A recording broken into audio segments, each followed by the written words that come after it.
Bismillahirrahmanirrahim. Assalamualaikum warahmatullahi wabarakatuh. Bertemu lagi dengan saya di seri kuliah farmasi klinik dan pada kesempatan kali ini saya akan membahas tentang pharmaceutical care pada pasien lanjut usia atau pasien geriatrik atau pasien elderly. Baik, ini outline yang akan saya sampaikan teman-teman sekalian pada kesempatan video kali ini. Yang pertama adalah saya ingin membahas mengapa topik ini penting untuk kita pahami. Kemudian yang berikutnya, saya akan membahas penyebab dan tipe ya atau jenis-jenis permasalahan-permasalahan terkait dengan obat atau drug-related problem yang terjadi di pasien elderly atau pasien geriatrik. Kemudian di akhir video ini saya akan membahas beberapa tools atau alat yang bisa kita gunakan untuk membantu untuk menilai ya appropriateness atau kesesuaian pengobatan pada pasien geriatri atau pasien elderly. Baik, saya ingin mengawali video ini dengan mengilustrasikan sebuah kasus ya. Jadi kalau Anda baca di slide ini, ya kasusnya adalah seorang nenek 70 tahun develop a chest cold that rapidly progressed to pneumonia. Jadi seorang nenek terkena pneumonia, kemudian masuk ke intensive care unit ya ICU, dan kemudian tinggal di rumah sakit atau dirawat di rumah sakit selama 2 minggu. Kemudian setelah itu keluar dari rumah sakit dan kemudian ada proses pemulihan ya yang kemudian memakan waktu sekian bulan ya, several months before she could return to her normal. At first glance, one will attribute this episode to an unfortunate confluence of bacteria and fragile elderly patient. Jadi secara sekilas kita mungkin melihat kasus ini adalah kasus normal, ya seorang nenek yang kemudian terkena infeksi bakteri ya karena dia fragile atau rentan ya, rentan terkena penyakit. Tapi kita lihat sebenarnya apa yang terjadi sebelumnya. Okay, subsequent investigation determined that she contract pneumonia because she was malnourished. Jadi ternyata nenek tersebut teridentifikasi rentan atau akhirnya terkena pneumonia karena nenek tersebut terkena malnutrisi ya. Kenapa bisa terjadi malnutrisi? She became malnourished because she stopped eating karena nggak mau makan ya atau berhenti makan atau makannya sedikit. Kenapa makannya kemudian berkurang atau bahkan berhenti karena nenek tersebut memiliki kesulitan ya, difficulty to swallow ya untuk mengunyah dan menelan ya. Kenapa? Karena dry mouth condition. Jadi ada mulut kering yang kemudian dry mouth tersebut ya tidak sekedar mulut kering, kemudian ada luka mukosanya kemudian terluka juga sehingga tidak nyaman mulutnya untuk digunakan untuk makan. Dan setelah digali lebih dalam terkait dengan pengobatan yang digunakan oleh nenek tersebut, ternyata obatnya adalah nifedipine, furosemide, celecoxib, ranitidine for number of years, dan kemudian 6 months ago, ya ada tambahan obat yang diberikan yaitu paroxetine. Di sini disampaikan bahwa the point to this story is that no one, not her physician, her nurse, her pharmacist, jadi tidak ada seorang pun, baik dokter, perawat maupun farmasis yang kemudian berpikir untuk bertanya tentang discomfort symptom ya. Jadi tadi yang mulut kering tadi ya, yang kemudian menyebabkan dia malnutrisi ya. Yang kemudian munculnya mulut kering tadi yang kemudian dia tidak mau makan itu generated atau disebabkan karena pengobatannya.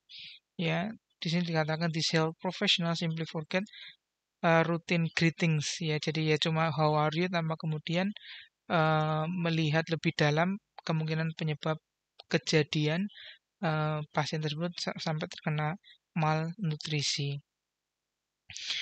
This story had happy ending ya, happy ending, she recovered and she's back to her usual. But now her physician and pharmacist closely monitor her medication. Of course, there was a cost here. Medicare paid a handsome sum of money to the hospital and physician who cared for her during her stay ya. Jadi tentu saja biaya yang dikeluarkan mahal. Jadi ini ada selain outcome yang sifatnya penyakit juga kita akan lihat di sini diilustrasikan tentang outcome yang sifatnya ekonomi, ya biaya yang harus dikeluarkan. Her family paid a substantial emotional, ya ini ada outcome lain ya, outcome apa namanya yang sifatnya tangible ya. Jadi ada kepanikan ya, baik dari si nenek tersebut dan juga keluarganya. Ya, substantial emotional result of her battle the life-threatening illness, karena kita tahu pneumonia adalah salah satu penyakit yang life-threatening yang mengancam jiwa, sehingga pasien tersebut di awal tadi dijelaskan masuk ke ICU. All this financial and emotional cost and suffering could have been avoided. Ya, jadi tadi ya akibatnya atau outcome-nya adalah financial, emotional, and then health outcome ya. Itu sebenarnya bisa dicegah. Ya, if some health professional had looked upon her as a person who was taking the drugs. Ya, ini kuncinya nih teman-teman sekalian, yang punya anticholinergic effect. Oke, nanti kita akan bahas banyak sekali apa namanya penjelasan atau contoh-contoh mengapa kemudian ini penting kita bahas ya. Jadi anticholinergic effect adalah atau efek anticholinergic adalah efek yang sangat penting ya untuk kemudian kita pertimbangkan atau keep in our mind ya, kita harus ingat ketika kita menterapi pasien geriatri atau pasien tua ya. And if that someone had been concerned enough to worry about Miss Smith's therapeutic outcome and ask a few simple questions periodically and especially whenever she renewed her prescription. Jadi sebenarnya ini bisa dicegah ketika kemudian kita curiga ya, misalnya sebelumnya ada obat yang baru yang diberikan, kemudian kita bisa mengetahui bahwa obat tersebut punya efek ini, yang kemudian efek ini memunculkan tadi salah satunya adalah mulut kering muncul luka-luka pada mukosa permukaan di mulut nenek tersebut, kemudian sehingga kemudian kehilangan nafsu makan sehingga malnutrisi kemudian rentan terhadap penyakit, terhadap infeksi, dan kemudian terkena pneumonia. Jadi urutannya panjang tadi ya. Nah, itu bisa dicegah sebenarnya kalau kita dari awal bisa kemudian bertanya ya apa yang terjadi, misalnya mulut kering ya, maka kalau misalnya sudah diketahui dari awal kita bisa memberikan solusi, misalnya ya ditambah minum air dan seterusnya, atau mungkin ganti obatnya dan seterusnya. Oke, jadi ini ilustrasi di awal video ini untuk mengilustrasikan betapa pentingnya kita ya memahami pharmaceutical care pada geriatri. Oke, baik. Jadi ini teman-teman sekalian, jadi elderly atau geriatri 65 tahun ke atas ya, angkanya adalah 13% dari total populasi, dan sepertinya ini akan terus meningkat ya, diperkirakan pada tahun 2040 seperempat dari populasi manusia di bumi ini itu adalah elderly ya, geriatri. Karena apa ya, itu saja Anda tahu semua, karena kesehatan semakin baik, pola makan angka life expectancy, harapan hidupnya semakin tinggi ya, sehingga elderly semakin banyak ya. Dan dari seperempat penduduk ini, maka seperempat ini akan menggunakan 50% dari all prescription drug. Karena apa? Karena ya tadi usia semakin tua, semakin rentan terhadap penyakit, sehingga sangat mungkin menggunakan obat dan tidak hanya 1-2 tapi lebih dari 1 atau 2 obat, atau kita sebut sebagai polifarmasi ya. Polifarmasi lebih dari 5 obat misalnya. Oke, ini beberapa penyakit yang kemudian sering muncul pada usia elderly ya, arthritis, kemudian hypertension, heart disease, diabetes, Alzheimer, depression, and stroke ya.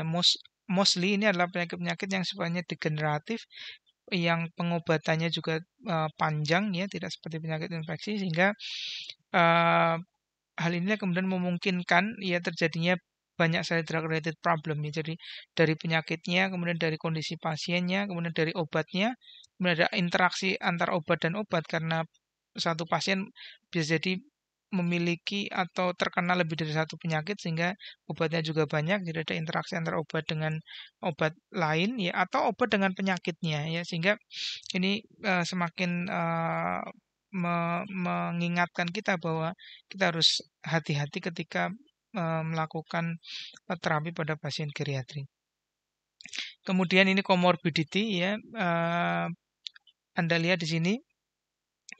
Ini adalah umur ya 60, 70, 80.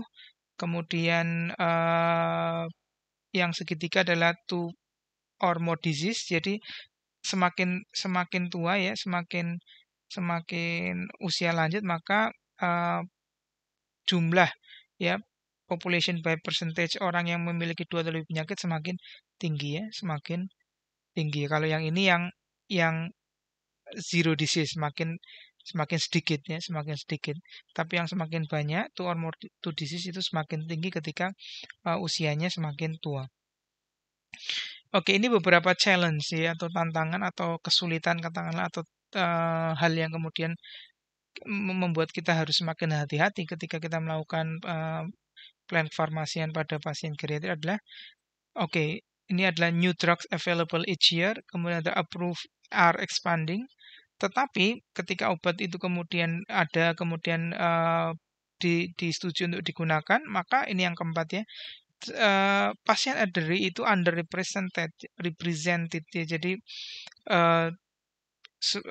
karena pasien elderly biasanya memiliki banyak sekali komorbiditas dan kita tahu bahwa pada clinical trial itu ada semacam inklusi dan eksklusi kriteria sehingga ada beberapa clinical trial yang tidak melibatkan pasien-pasien yang geriatrik yang punya banyak penyakit ya, yang mengkonsumsi banyak obat karena tidak masuk dalam inklusi kriteria.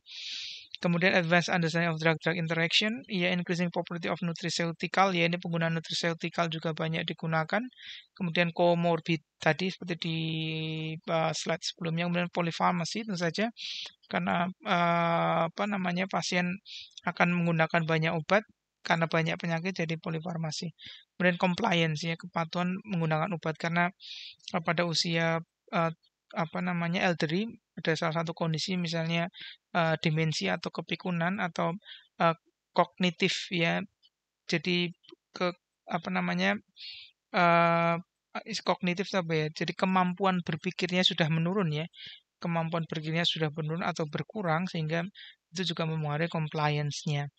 Kemudian effects of aging physiology on drug therapy. Nanti kita akan bahas beberapa contoh bagaimana perubahan fisiologi pada pasien akan mempengaruhi perubahan baik farmakokinetik maupun farmakodinamik obat dan kemudian medication cost. Oke, kita coba membahas sedikit tentang bagaimana kemudian perubahan farmakokinetik farmakodinamik pada pasien elderly. Jadi pada pasien elderly absorpsi kita mulai dari absorpsi ya. Rate of absorption-nya may be delayed ya. Jadi kecepatan absorpsinya itu berkurang ya, berkurang. Ya, berkurang tetapi overall amount absorb atau bioavailability is unchanged ya. Jadi yang berubah adalah rate of absorption atau kecepatan absorpsi. Sehingga waktu yang dibutuhkan untuk mencapai peak concentration itu kemudian makin lama dan konsentrasi puncaknya juga semakin rendah tetapi bioavailability-nya is unchanged. Jadi kita harus lihat ya obat-obat apa yang kemudian secara signifikan ya misalnya apa yang secara signifikan misalnya antibiotik ya antibiotik ada beberapa antibiotik yang perlu konsentrasi tinggi ya tetapi karena ada orang tua yang rate of absorption-nya rendah maka kemudian tidak bisa mendapatkan peak concentration yang diharapkan ya. Anda ingat ada yang antibiotik mengikuti concentration dependent ya. Iya, concentration dependent artinya apa? Efikasinya sangat tergantung pada peak concentration ya. Semakin tinggi semakin baik.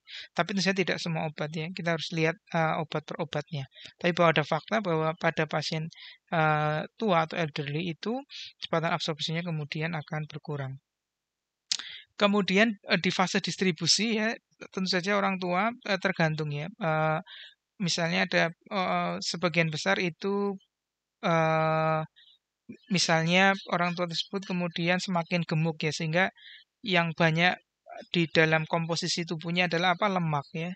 Sehingga untuk obat-obat yang misalnya lipofilik maka PD-nya akan semakin besar ya.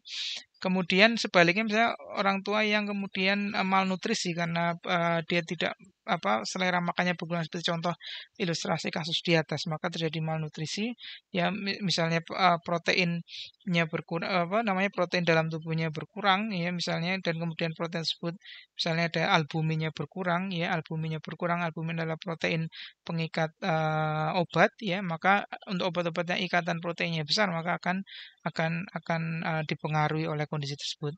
Kemudian metabolisme. Ya, obat-obat yang memiliki first pass metabolism yang ekstensif ya artinya apa?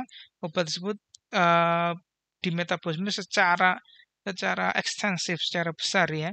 Sehingga sisa obat yang belum termetabolisme itu hanya kecilnya dan kemudian yang kecil itu bisa menimbulkan efek. Tetapi ketika pasien elderly maka ada paper yang menuliskan bahwa liver mass atau massa hati livernya itu kemudian berkurang dan juga blood flow-nya juga berkurang sehingga proses metabolisme juga berkurang sehingga apa? Maka konsentrasi obat bebasnya semakin besar ya atau konsentrasi obat yang belum termetabolisme semakin besar. Ya, ini tergantung. Kalau obatnya misalnya sifatnya prodrug berarti obat aktifnya semakin kecil. Tapi kalau sifatnya obatnya sudah memang obat jadi, maka kemudian obat jadinya tadi semakin besar dalam tubuh ya. Jadi konsentrasi obat dalam darah semakin besar. Oke, yang berikutnya dalam fase ekskresi ya. Pada pasien yang elderly maka ukuran ginjalnya berkurang, kemudian renal blood flow. Jadi sekali lagi selalu Anda ingat ada blood flow-nya ya. Ada blood flow. Jadi selain organ tadi ya metabolisme ini organ ekskresi tapi juga ada faktor lain penting yaitu aliran darah ke tempat organ tadi. Ya, kemudian decrease number of functional nefronnya ya fungsi yang berfungsi di ginjal ya nefron. Kemudian tubular secretion juga berkurang maka resultnya adalah glomerular filtration rate-nya menurun ya, GFR-nya menurun. Sehingga drug clearance-nya juga menurun. Drug clearance-nya menurun sehingga sekali lagi kalau ada obat-obat yang eliminasi secara ekstensif melalui jalur ginjal, kemudian karena kondisi ginjalnya menurun, kemudian dosis obat tidak dirubah, maka konsentrasi obat di dalam darah menjadi semakin tinggi. Bagaimana menentukan glomerular filtration rate? Kita tahu pakai Cockcroft score, nanti kita akan lihat di bawah ya. Creatinine clearance is used to estimate glomerular rate. Serum creatinine alone no accurate in the elderly. Jadi kita tidak bisa hanya menggunakan serum kreatinin. Kita misalnya normalnya 1 ya serum kreatinin itu. Kenapa? Dan kita tidak bisa langsung mengatakan bahwa itu normal. Kita harus masukkan ke dalam, nanti kita lihat persamaan Cockcroft score dan memasukkan beberapa faktor ya mulai dari terutama usia ya, usia, berat badan, kemudian ada faktor kalau wanita dikalikan angka tertentu. Ya, serum creatinine alone not accurate in the elderly ya. Kenapa? Karena kita tahu bahwa kreatinin kalau misalnya semakin tinggi maka semakin tidak normal ya.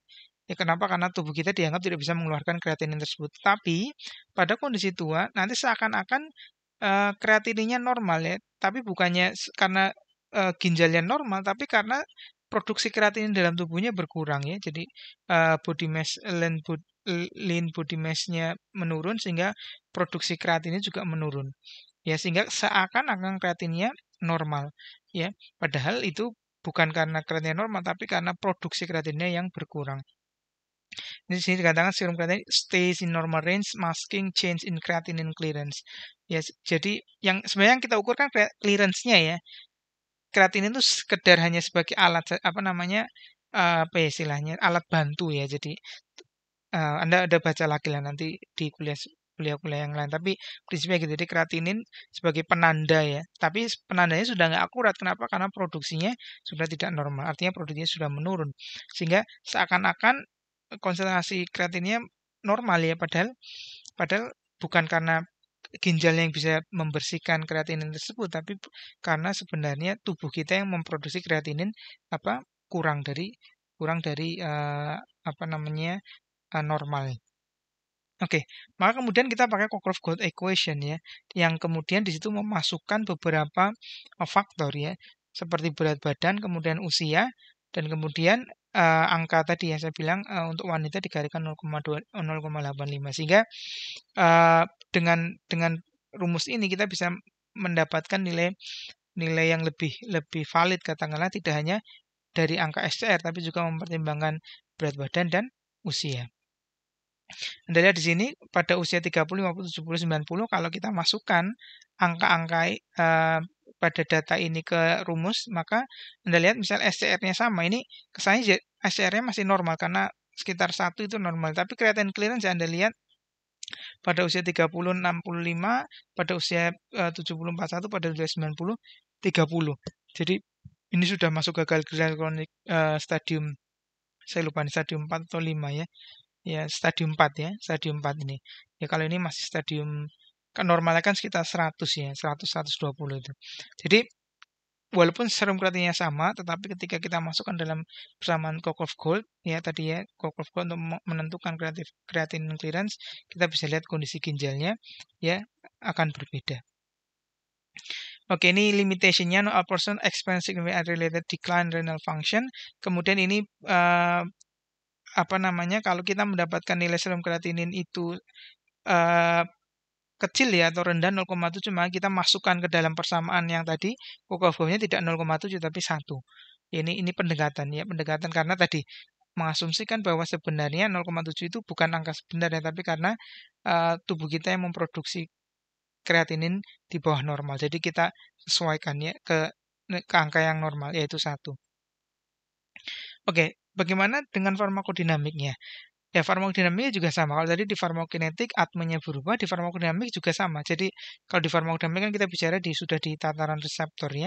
Maka yang terjadi adalah sensitivitasnya meningkat to sedation and psychomotor impairment with benzodiazepine ya, benzodiazepine. Jadi, ada paper yang mengatakan misalnya Anda tahu ya blood brain barrier ya, blood brain barrier. Jadi, sawar darah otak itu pada apa namanya elderly itu lebih lebih tidak tidak apa namanya, tidak mampu menahan obat masuk ya. Jadi kalau pada usia normal itu, blood-brain barrier atau bariernya atau penahannya, barrier itu kan penahannya itu masih sempurna, masih bagus ya. Tapi kalau sudah semakin tua semakin semakin lemah sehingga bariernya itu semakin tidak bisa menahan. Jadi obat bisa semakin masuk sehingga kemudian obat-obat, ya tertentu bisa masuk ke otak dan kemudian, meningkatkan apa namanya, efek-efek yang berhubungan dengan apa namanya, efek-efek yang terjadi di otak, misalnya sedation and psychomotor. Ya, kemudian juga meningkatkan level and duration of pain relief ya. Ya, level and duration of pain relief with narcotic agent, drowsiness, and lateral sway with alcohol, menurunkan heart rate response to beta blocker, sensitivitasnya naik juga untuk anticholinergic agent. Ini keluar teman-teman sekalian ya, anticholinergic agent itu isu yang sangat penting. Jadi kalau Anda ingat geriatri maka ingat anticholinergic ya, anticholinergic. Kenapa?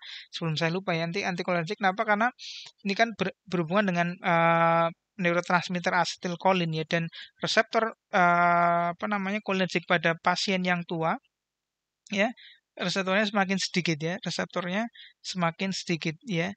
Dan apa namanya anticholinergic ini kenapa penting? Karena dia reseptor cholinergic itu ada di banyak sekali tersebar di banyak sekali tubuh kita dan manifestasi kliniknya banyak ya. Selain tadi misalnya mulut kering ya bisa urinary retention misalnya keringatnya kurang banyak sekali dan mulai dari yang sifatnya apa ringan sampai yang sifatnya berat. Ya, jadi kenapa anticholinergic ini penting untuk kita bahas pada pasien geriatrik. Kemudian juga meningkatkan cardiac sensitivity to digoxin. Oke, maka kemudian drug action-nya bisa meningkat, bisa berkurang.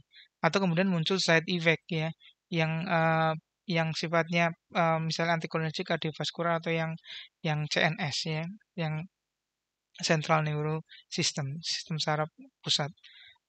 Maka kemudian ini summary-nya, PKNPD change generally result in decreased clearance and increased sensitivity to medication in older adult. Jadi Anda bisa bayangkan ini kayak kayak apa namanya kombinasi.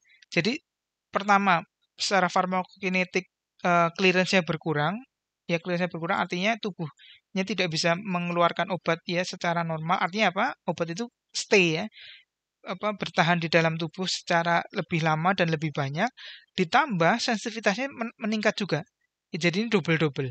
Ya, jadi obatnya sudah banyak, yang tertinggal yang nggak bisa dikeluarin, kemudian sensitivitasnya juga meningkat. Maka kemudian kenapa kemudian geriatri ini sangat rentan terhadap adverse drug reaction atau drug related problem. Nah, kemudian apa yang harus dilakukan? Kita harus menggunakan lower dosis, dosisnya lebih rendah, kemudian intervalnya lebih panjang, kemudian slower titration helpful in decreasing the risk of drug intolerance and toxicity. Kemudian tentu saja careful monitoring is necessary to ensure successful outcome. Oke, tentu saja balance ya, menyeimbangkan antara overprescribing dan underprescribing.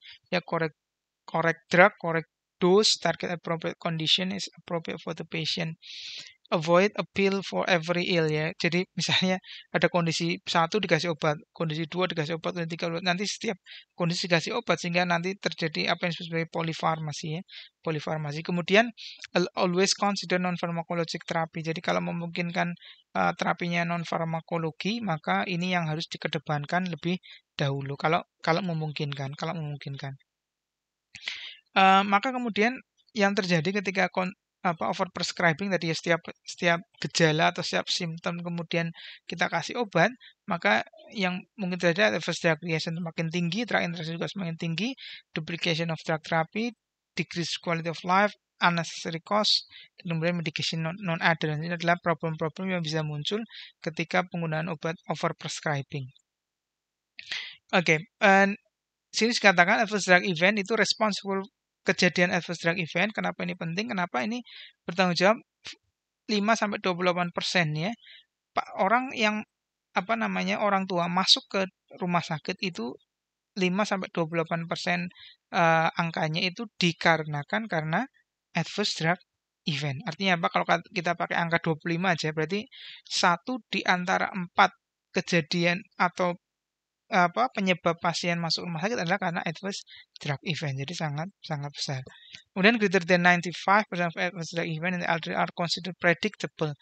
Sebenarnya ya angka adverse drug event ini 95% atau hampir semuanya itu preventable dan predictable ya. Predictable artinya apa?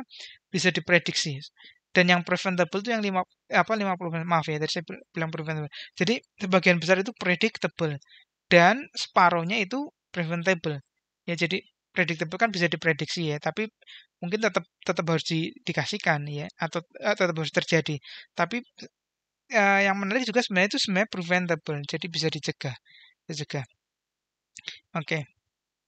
Kemudian ini beberapa obat yang kemudian associated with adverse drug event in the elderly, analgesic, NSAID, ini anticholinergic keluar lagi teman-teman sekalian, anticholinergic. Nanti obat-obatnya apa nanti kita akan bahas di slide-slide di bawah ya. Benzodiazepine, kemudian cardiovascular agent, central nervous system agent and musculoskeletal agents. Ya, ini tentu saja juga berhubungan dengan tadi penyakit-penyakit yang sering diderita oleh pasien. Ya, seperti tadi artritis ya, ada artritis, osteoartritis ya. Kemudian pasien penyakit-penyakit degeneratif yang lain misalnya diabetes, kemudian penyakit-penyakit yang mempengaruhi sistem saraf pusat seperti demensia dan seterusnya. Maka karena ada penyakit itu kemudian penyakit tersebut yang kemudian mengharuskan pasien menggunakan obat tertentu yang kemudian obat tadi bisa memunculkan adverse drug event. Kemudian ini risk factornya ya, risk factornya atau faktor resikonya tentang polifarmasi ya, multiple comorbid condition, prior adverse drug event, low body weight, ya kemudian usia yang sangat tua ya, lanjut, estimated creatinine clearance tadi ya pakai Cockcroft Gold itu estimated creatinine clearance ya untuk mengukur atau mengestimasi creatinine clearance angkanya kurang dari 50. Makin ini risk factor ya. Semakin banyak obat polifarmasi, semakin banyak penyakit comorbid, sudah pernah terkena adverse drug event sebelumnya ya. Kemudian badannya kurus ya tadi body mass index-nya juga kurus, kemudian usianya sangat sepuh dan kondisi ginjalnya tidak baik. Maka ini semua menjadi risk factor pada pasien untuk terkena adverse drug event. Oke, ini yang kemudian saya harus kita hindari juga disebut sebagai prescribing cascade ya. Obat satu eee, ya ini pasien misalnya diberikan satu obat ya, kemudian muncul gejala atau simptom tertentu ya, maka kemudian gejala simptom tersebut ya sebenarnya adalah adverse drug event dari obat yang pertama, tetapi kemudian diinterpretasikan as new medical condition sehingga diberikan obat kedua, sama dia muncul lagi adverse drug event berikan obat tiga ini maka kemudian sebagai prescribing cascade ya. Jadi kita harus hati-hati. Ketika ada medical condition muncul atau simptom atau gejala muncul, kita apa namanya mestinya curiga apakah medical condition atau simptom atau gejala tadi diakibatkan oleh obat atau bukan ya. Kalau oleh obat berarti kita harus berpikir apakah, eee, penyesuaian obat misalnya diganti disesuaikan dosisnya, diganti obat lain yang lebih aman atau mungkin dihentikan dan bisa digunakan non pharmacological treatment ya, sehingga kita tidak perlu menggunakan obat tambahan ya. Ini kan semacam menggunakan obat tambahan ya untuk mengobati kejadian adverse drug event karena obat yang lain. Oke, kemudian drug-drug interaction ini juga penting teman sekalian, ya, sebagai penyebab adverse drug event, likelihood meningkat as number of medication tentu saja, semakin polifarmasinya semakin besar, maka interaksi obatnya semakin tinggi. Yang most commonnya cardiovascular dan psychotropic drug, ya, efeknya bisa confusion, cognitive impairment, hypotension, kemudian acute renal failure, ya, acute renal failure. Kemudian, oke ini masih di dalam konsep drug-drug interaction, absorption may be increase or decrease, with similar effect and result additive effect. Kemudian yang opposite effect and antagonize ini umum saja drug interaction secara umum ya, drug metabolism may be inhibited or induced. Jadi ini umum saja seperti dalam konsep drug-drug interaction secara umum. Tapi cuma karena ini pasien yang lebih tua, maka tadi misalnya fungsi atmanya juga berubah, ya kemudian sensitivity reseptornya juga berubah sehingga drug-drug interaction yang mungkin di pasien muda itu efeknya atau manifestasi kliniknya tidak terlalu parah, tapi pada pasien elderly ini kemudian menjadi parah. Oke, ini beberapa kalau tadi tadi itu drug-drug, kalau ini drug disease ya. Drug-drug ini and then yang ini drug disease. Jadi interaksi antara obat dan disease-nya. Obesity misalnya meningkatkan VD untuk lipophilic drug ascites. Ya ini disease-nya ya, kemudian ini obatnya ya. Ascites alters volume distribution of hydrophilic drug. Kemudian renal hepatic impairment, metabolism and excretion of drug, and then obat sendiri might exacerbate a medical condition ya. Maka kemudian prinsipnya tadi sama ya, avoid prescribing prior to diagnosis, start with low dose and titrate slowly, avoid starting to agent at the same time, therapeutic dose before switch or adding agents, and then consider non-pharmacologic agent. Oke, ini prinsipnya sama, cuma kita harus lebih hati-hati sekali lagi kalau pada pasien tua karena pasien tua ini lebih rentan ya, sehingga pertimbangan risk and benefitnya harus lebih dalam. Determine therapeutic endpoints and plan for assessment risk and benefit, avoid prescribing to treat side effect tadi yang cascade tadi, use one medication to kalau memungkinkan ya bisa menggunakan satu medication to treat more than one condition.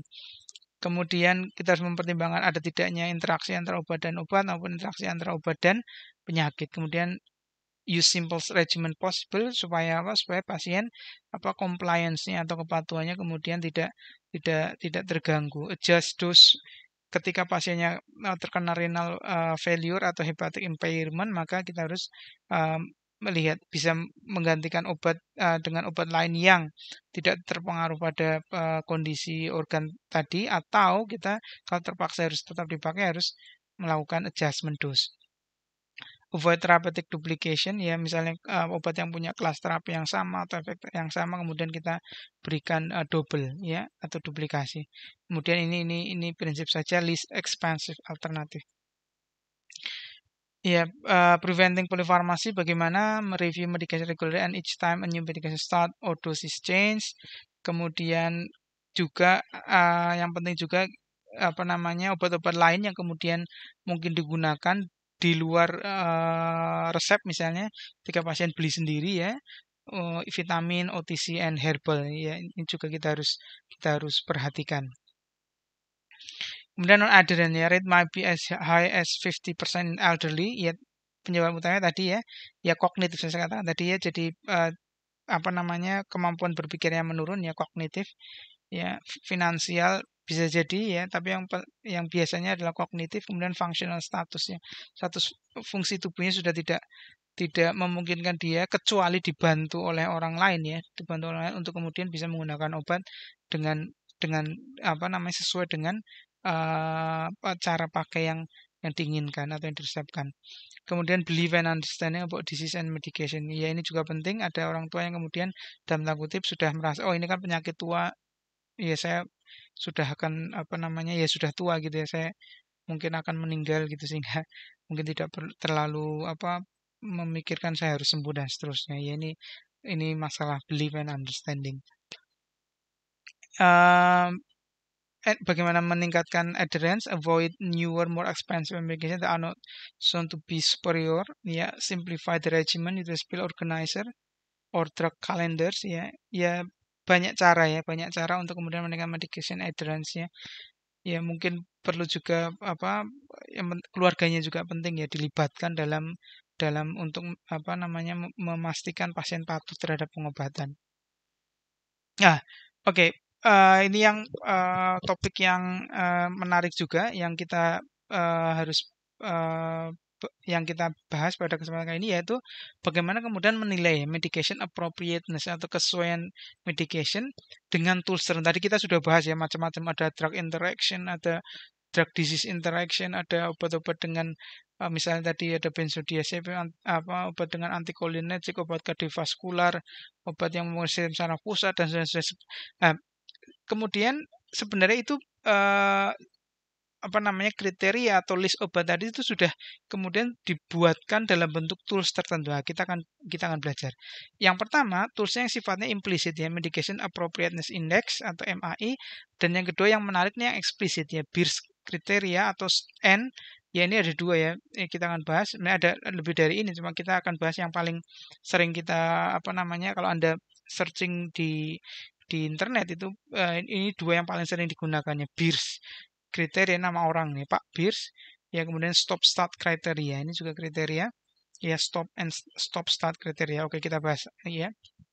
Oke ini yang medication appropriateness index by Hanlon ya ini Pak Hanlon Joseph T Hanlon ya Anda Pak Hanlon ini farmasis ya jadi luar biasa ini jadi bagaimana kemudian farmasis bisa kemudian berkontribusi ya untuk kemudian memastikan terapi obat itu kemudian appropriate. Jadi sudah cukup lama ini papernya tahun 92 ya. Intinya di sini. Jadi kemudian ini ada semacam kuesioner. Anda ingat dulu kita bahas tentang Naranjo. Kalau Naranjo itu untuk menilai adverse drug event ya. Jadi kausalitas hubungan sebab akibat antara obat dan ya adverse drug reaction tertentu. Kalau yang ini untuk menentukan medication appropriateness index ya. Jadi apakah obat yang diberikan pada pasien tadi kemudian appropriate atau tidak? Ini ada pertanyaan, is there an indication for drug, medication effective, dosage-nya correct, direction-nya correct, kemudian apa direction-nya praktikal ya direction itu aturan dosis ya diklasifikasikan drug-drug interaction, ada nggak drug disease interaction dan seterusnya. Kemudian ada nilainya. Ya ada nilainya, kemudian kita total nilainya, kemudian itulah yang kemudian kita bisa nilai apakah appropriate atau tidak. Ya appropriate atau tidak. Jadi per obat ya, jadi per obat kemudian kita nilai. Ya kita nilai. Jadi ini yang disebut sebagai kriteria implisit ya implisit. Oke, yang berikutnya kita yang eksplisit ya, eksplisit ini BIRS kriteria ya. Update-nya terakhir tahun 2019 itu versi yang ke-6 ya. Jadi update yang ke-6. Jadi pertama itu tahun 91 ya 91, kemudian kedua 97, kemudian ketiga 2003. Kemudian 2009 BIRS itu nama orang ya, Pak BIRS. Ini dokter Pak BIRS meninggal tahun 2009, kemudian tahun 2012 apa apa namanya, ada namanya AGS ya. AGS itu singkatannya apa? Ini American Geriatric Society ini menggantikan Pak Birs untuk kemudian meneruskan tadi ya, meneruskan kriteria tadi untuk kemudian diupdate. Jadi update yang berikutnya tahun 2012, kemudian diupdate lagi 2015 dan update terakhir tahun 2019. Dan eh, seperti namanya ini adalah kriteria yang sifatnya eksplisit ya. Sifatnya eksplisit. Jadi di kriteria ini itu disebutkan nama obatnya ya, obat mana yang kemudian inappropriate ya, inappropriate itu apa ya, tidak appropriate, tidak apa namanya, tidak sesuai ya, jadi inappropriate ya. Jadi kriteria ini isinya list ya, atau daftar obat yang tidak sesuai. Tetapi kata kunci adalah potentially ya, potentially. Jadi ini potensial ya, bukan definitif ya. Jadi potensial artinya apa? Ada kemungkinan bahwa ini inappropriate. Sehingga sebaliknya ya ada kemungkinan juga di appropriate. Tapi kemungkinan besarnya dia tidak appropriate. Tapi bukan berarti bahwa ketika pasien mendapatkan obat ini langsung divonis resepnya irasional, tidak begitu. Jadi ini nanti kita lihat ya bagaimana cara menggunakan uh, list ini. Dan saya ingin tunjukkan yang menarik adalah timnya ini juga apa namanya, timnya adalah uh, apa namanya, melibatkan banyak banyak ini apa namanya, profesi kesehatan, tidak hanya dokter saja, tapi juga ada apoteker dan perawat. Jadi panel panel timnya ya, jadi tim panelsnya itu terdiri dari dokter, kemudian perawat dan apoteker. Saya ingin perlihatkan ke Anda sehingga ini bisa menjadi, ini Anda lihat ini panel membersnya ya, ini ya ini RN ya, ini perawat ya. Kemudian mana lagi? MD ya, MD itu dokter tentu saja. Kemudian ini FAMD adalah pharmacist. Anda lihat ini ada perawat, ada FAMD, ada MD. Jadi bagaimana kemudian antar profesi kesehatan kemudian itu kolaborasi ya, berkolaborasi untuk membuat BIRS kriteria ini ya, untuk mengupdate BIRS kriteria ini juga FAMD. Oke. Kemudian ini saya akan tunjukkan pocket versionnya.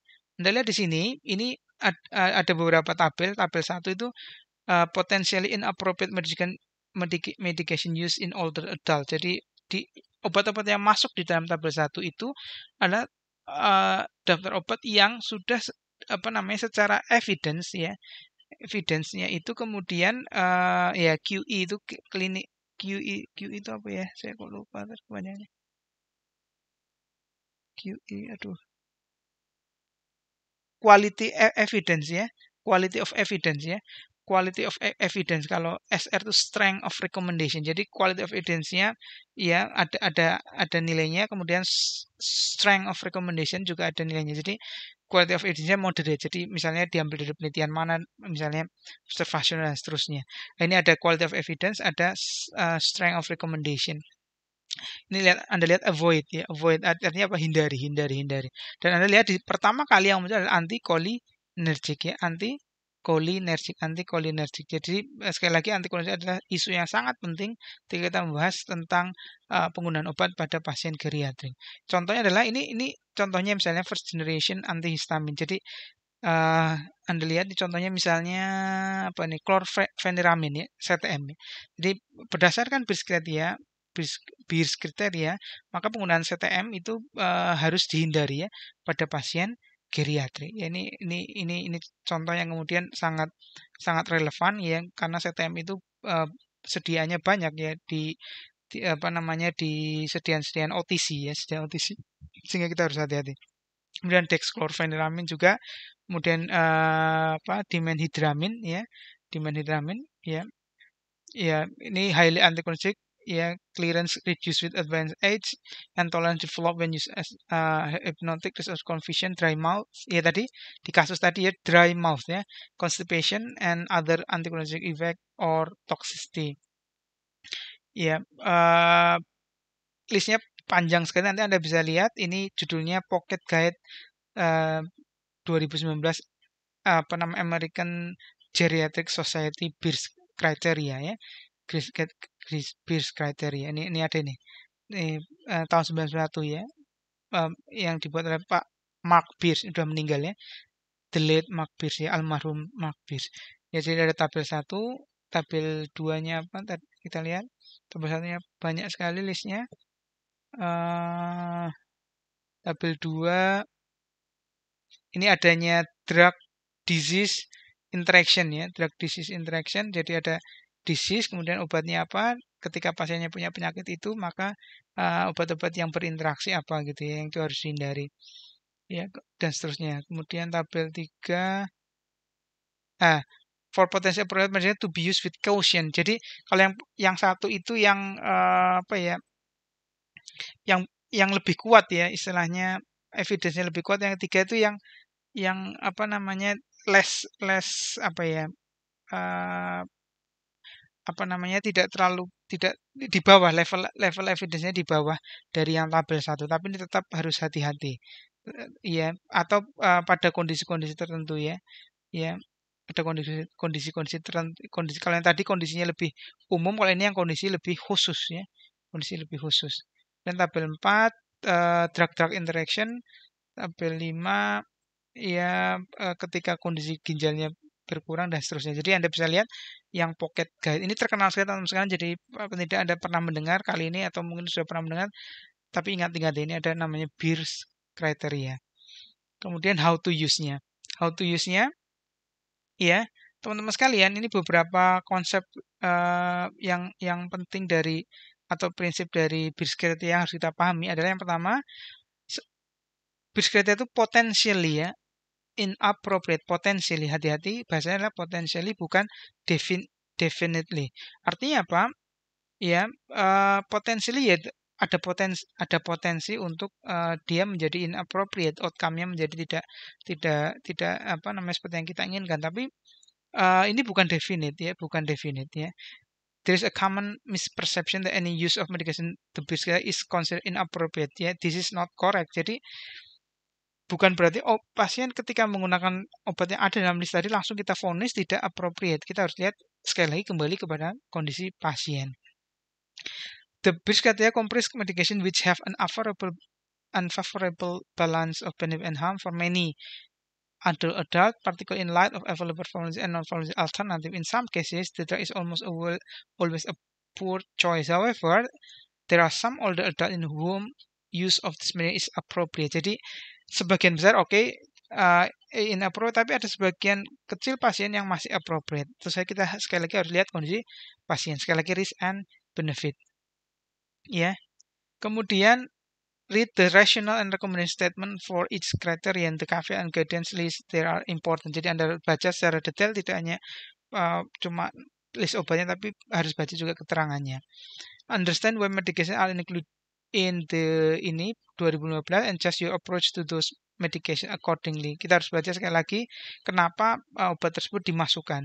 Ada beberapa obat juga dikeluarkan dari apa namanya list tadi.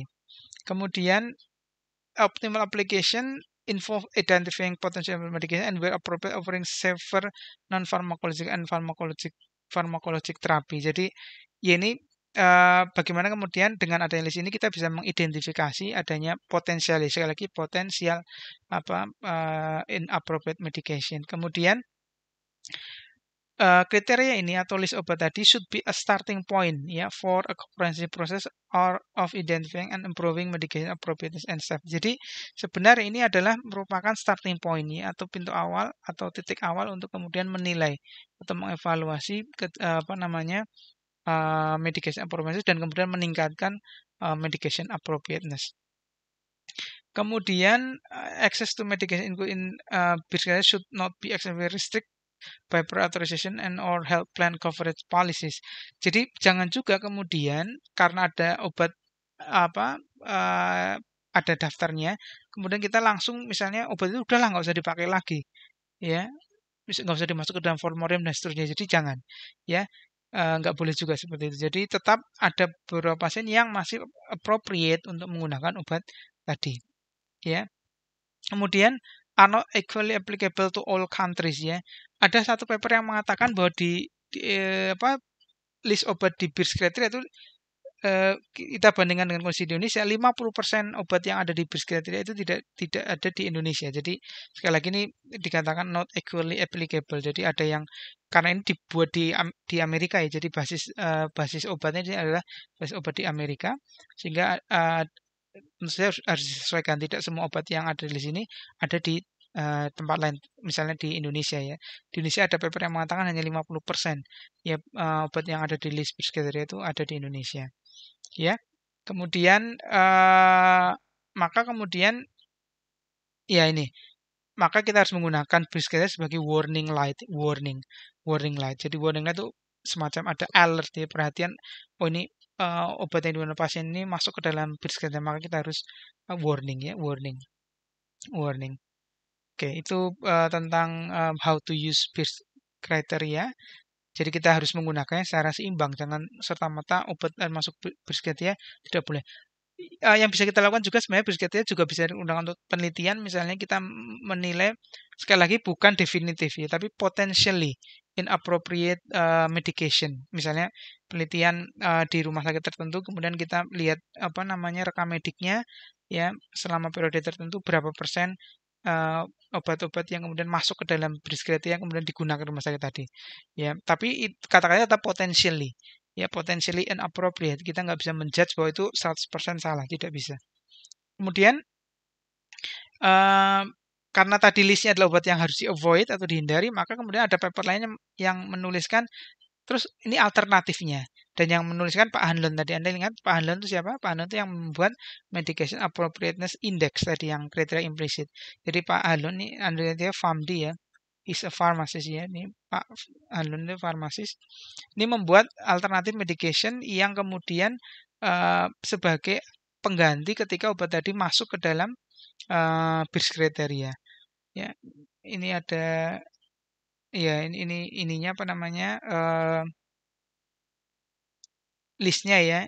Misalnya kalau ini misalnya ya anticholinergic first generation antihistamin, maka alternatifnya intranasal normal salin ya. Jadi misalnya untuk dekongestan gitu ya, dekongestan ketimbang pakai apa namanya untuk pilek gitu ya, dipakai antihistamin, pakai intranasal normal salin ya, atau pakai second generation antihistamin ya, yang kemudian efek anticholinergicnya lebih rendah ya, misalnya cetirizine, loratadine dan seterusnya. Ya, jadi ini alternatif ya, jadi ini obat yang nggak boleh, ini obat yang penggantinya ya. Ini jadi semacam solusi ya, semacam solusi ketika ada obat yang kemudian masuk ke bis kriteria, kemudian ini solusinya. Oke, kemudian kita bicara yang khusus ya, anticholinergic drug. Saya punya satu penelitian waktu itu skripsi mahasiswa ya. Oke, ini the pattern of medication with anticholinergic effect on geriatric patient in Margono ya, Margono. Ini penelitiannya Mbak Irma dulu. Saya presentasikan di pertemuan ACCP, Asian Conference on Clinical Pharmacy, sudah lama sekali ya, tahun 2013 ya, tahun 2013. Jadi intinya adalah kami waktu itu ingin melihat bagaimana sih sebenarnya penggunaan obat anticholinergic ya. Ya, itu sebagai data awal ya. Nanti harapannya kalau sudah ketemu kita bisa menggunakan data ini untuk kemudian menyesuaikan ya, atau memperbaiki ya. Kan misalnya masuk ke dalam list anticholinergic kita mestinya masuk bisa tadi ada alternatif obatnya yang kemudian tidak punya efek anticholinergic atau efek anticholinergicnya lebih lebih lebih ringan ya, lebih lebih kecil. Ya, ini obat-obatnya teman sekalian. Ini skornya pakai cholinergic CRACH itu apa ya singkatannya? Sebentar teman sekalian. Nah, ini clinician rate anticholinergic scores. Jadi di dalam scores ini itu ada list obat banyak sekali gitu ya. Kemudian di setiap list itu ada nilainya. Ya, misalnya obat ini anticholinergic efeknya nilainya 3, ini 2, 1, 0 ya. 3 itu artinya paling tinggi, 2 lebih rendah, 1 lebih rendah, 0 yang enggak ada gitu ya. Dan kemudian kita Anda lihat ya, ranitidin ya, kemudian ini skornya 2, ada yang skornya 3, ada yang skornya 2, ini kasusnya dan seterusnya. Jadi kita ini penelitian deskriptif ya. presentation. Jadi angka kejadian obat-obat yang ya masuk ke dalam apa namanya punya aktivitas antikolinergik. Oke. Oke, yang berikutnya yang tidak kalah menarik adalah kriteria start stop ya atau stop start. Apa itu stop start? Oke, ini papernya.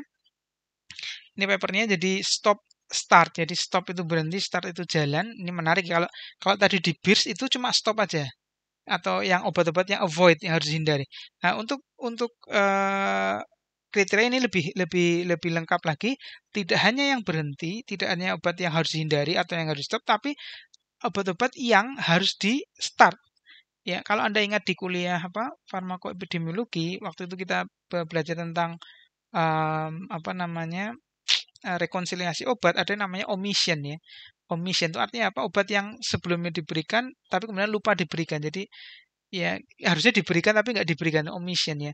Nah, start ini juga seperti itu. Jadi ada kondisi tertentu yang sebenarnya obat itu harus diberikan tapi tidak diberikan. Yang kita harus berikan. Makanya itu namanya start ya, start kriteria. Dan sekali lagi Anda lihat sini yang mendevelop atau membuat kriteria ini juga multidisipliner ya. Ada apa namanya geriatric medicine ya dokter, kemudian juga ada apoteker ya, ada school of pharmacy ya, school of pharmacy ya, school of pharmacy ya. Jadi sekali lagi ini adalah kolaborasi antar tenaga kesehatan. Ya, ini yang versi 2, versi 1 itu tahun 2008 kayaknya ya. Ini 2015 versi kedua diupdate dan ada 114 kriteria. Ini kriterianya panjang sekali. Kriterianya panjang sekali listnya. Ada yang stop, ada yang start. Ada yang stop, ada yang start. Stop itu artinya yang tadi berhenti, obat apa namanya obat-obat yang tidak boleh digunakan. Start tuh obat-obat yang justru atau kondisi tentu yang obat itu harus diberikan ya. Jadi list obat yang harus diberikan ketika pasien punya kondisi tertentu itu namanya start ya, start. Contohnya ada enggak ya? Ya misalnya start ini ya. Tapi ini yang oke, ini contoh aja ya. Ini yang ini yang di reject ya. Tapi contoh start itu artinya misalnya ketika pasien kena moderate atau severe Alzheimer disease, maka harus di start memantine. Ketika pasien kena rest relax, maka harus dikasih dopamin agonis. Itu namanya start ya. Kalau stop artinya berhentikan. Diuretic for treatment itu harus berhentikan. Activate concurrent itu ya dan seterusnya. Ya, tapi ini yang reject ya. Nanti kita akan lihat ini apa namanya? listnya. Listnya nanti sebentar. Oke, ini origin and prosesnya ini Pak Denis ini nggak tahu Pak atau Bu ya. Ini dokter ya yang membuat start and stop tadi. Jadi stop itu kepanjangannya, oke saya lupa ngasih tahu. Stop itu kepanjangannya screening tools of older person prescription ya, screening tool of older patient prescription and start screening tool to alert to right treatment. Jadi sebentar supaya enak. Stop start itu wait, let me show you. Mana? Stop. Jadi ini dia cerita ini. Jadi awalnya Bapak ini juga sebenarnya terinspirasi dari BIRS kriteria ya, yang membuat stop start juga terinspirasi dari BIRS kriteria, tapi merasa kurang ya. Jadi ingin menambah ya, ingin menambah atau melengkapi atau apa namanya memperbaiki kualitas dari explicit kriteria ya. Jadi dia membuat stop start ya. Jadi Anda lihat sini. Jadi ya, jadi kalau stop itu yang potential inappropriate medication, berarti yang harus di stop. Kemudian start itu yang harus dimulai, potential prescribing omission. Anda lihat ya, omission itu ada sesuatu kondisi ketika obat yang harus diberikan tidak diberikan, itu omission. Sehingga ketika terjadi omission maka harus di start obat yang tadi di omit tadi ya. Maka namanya stop and start. Jadi start itu untuk kasih obat malah ya. Stop itu memberikan obat seperti namanya stop and start ya. Stop and start. Oke, ini kriterianya banyak tadi ya, ada 114 kriteria. Ya, 80 tadi mana? Kriterianya banyak sekali. 114 ya, 80 stop, 34 start kriteria. Kemudian, ini yang menarik teman sekalian, ini sudah banyak digunakan di seluruh dunia, ya termasuk di Indonesia. Ada beberapa paper, ini yang menurut saya paper yang paling bagus ya, salah satu paper yang paling bagusnya di Indonesia.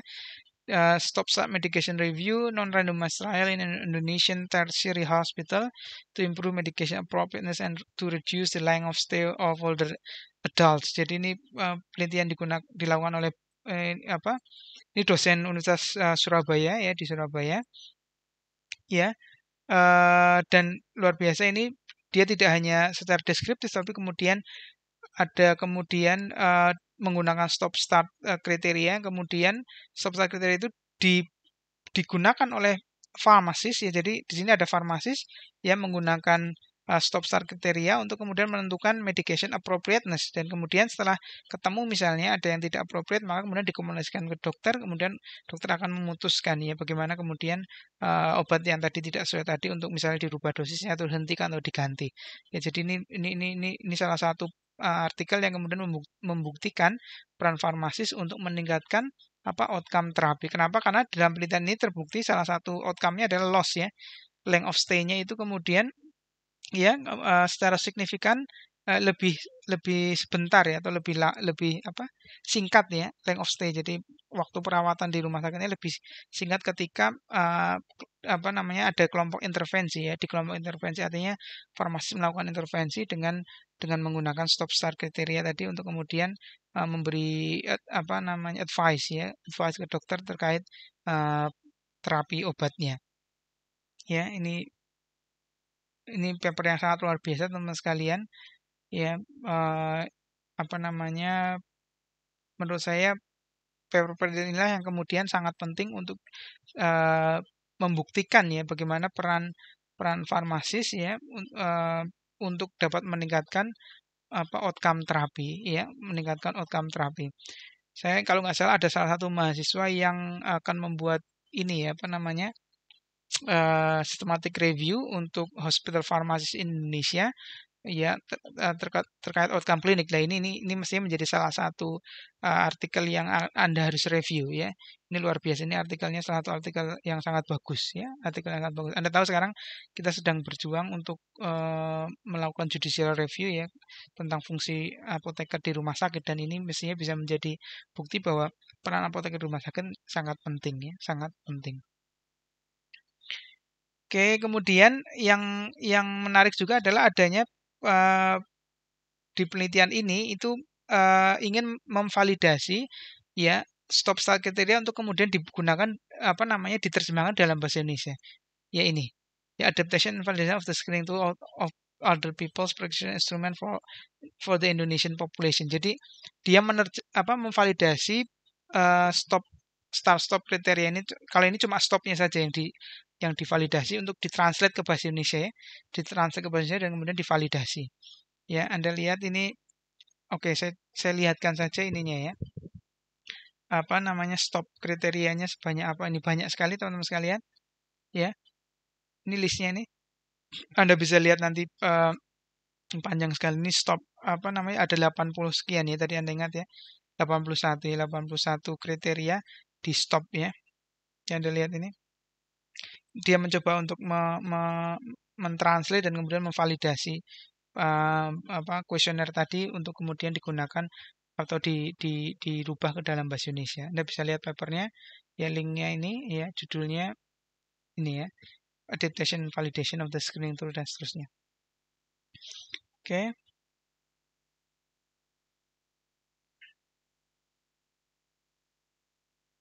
Oke, maka kemudian kesimpulannya adalah yang pertama, elderly patient are prone to experience more drug-related problem ya. Kita sudah bahas bahwa pasien elderly atau pasien orang tua itu lebih cenderung untuk terkena atau mengalami drug-related problems. Tadi kan ada polifarmasi, kemudian ada komorbiditas, ada perubahan kondisi tubuh, farmakokinetik, farmakodinamik berubah, sensitivitas reseptor juga berubah, dan seterusnya, sehingga kemudian drug-related problem ini kemudian menjadi semakin kemungkinan semakin besar untuk kemudian terjadi pada pasien orang tua.